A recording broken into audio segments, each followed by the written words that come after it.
right in the middle. You sit, elbow, keep her head right, sit back. So when you grab her leg, you are grabbing it. Think grab with my leg, but soft, but still hold, but soft with the hand. Is it okay that I'm Yeah, it's okay for this, yeah. Yeah. Sit back, sit back, sit back. Good save! Now go around, come again. It's because she sat back and got her leg on right away, right? And she went this way, and she went and kicked her foot out in front. Good job. You got her in. And just sit, just sit. That length is okay for jumping. There's a lot of folks, sit, sit. Now take her right up to it. Turn her around, front, right, left leg. That's it, get her back over there. Sit back, right leg, kick her with it. Now sit back. Hinge when she goes. Good, come again. She won't get me jumping.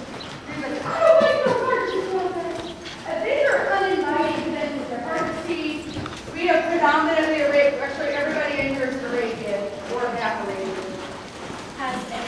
This is the first time everyone's in here, except for that mayor, is a rate kid. So sit back. Good, come again. Good. Because even over edge jump, you guys, you're better off sitting than getting too far up their neck. This time, 5% cross rail. You're better off gently sitting. You guys all sit and bounce. It's outside on the fence. Sit where you're at. It's by the horse back. Sit. On that fence. Left leg is it. She hits the lattice and that scares her. And then she sit back and leaning up her neck. Spank her butt.